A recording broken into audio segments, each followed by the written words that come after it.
Franny K. Stein, Mad Scientist. Lunch Walks Among Us by Jim Benton.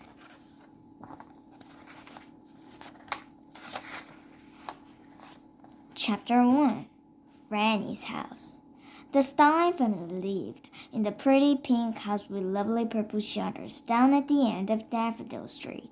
Everything about the house was bright and cheery.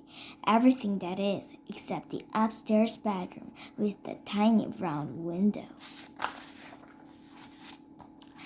That room belonged to Franny K. Stein, and she liked to keep it dark and spooky and creepy.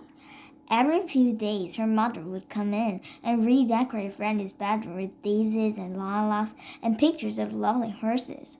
It would always look so sweet and pretty. But by the very next day, Franny would somehow manage to make it look dark and creepy and spooky again. That was how she liked it, like a dungeon, complete with giant spiders and bats. Bats? Where did she get bats? Her mother would ask when she saw Franny's room. Is there a bat store around here or something? Of course there wasn't a bat store around. The bats just kept showing up.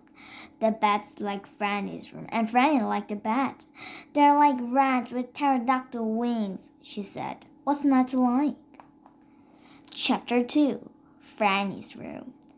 Franny's bedroom was really something special.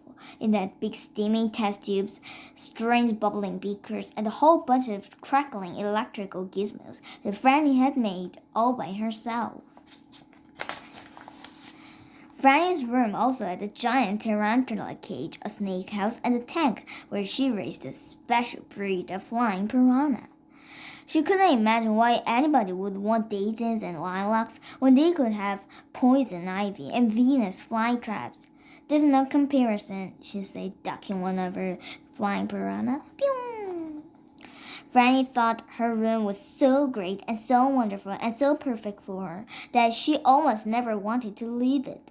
But she had to, of course, for things like going outside, eating dinner, going to school, and using the bathroom, which is something Franny really liked to do.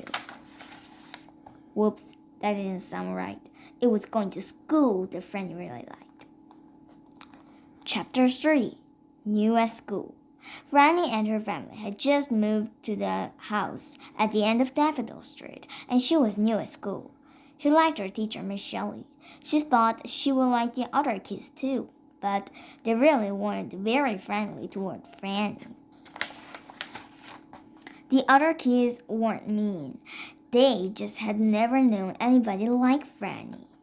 Nobody else had a jump rope like Franny's. The snake! Franny's lunches didn't look like the other kids' lunches either.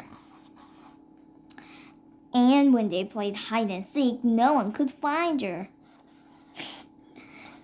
It's funny. Franny could tell that the other kids were afraid of her, and that made her sad because she really did want to make friends. Her teacher, Miss Shelley, nodded what was happening, and one day she asked Franny to stay after class. Okay, so that's the end of this book today. And did you like my story? Then push the thumbs up sign or the subscribe button. Thank you. Bye.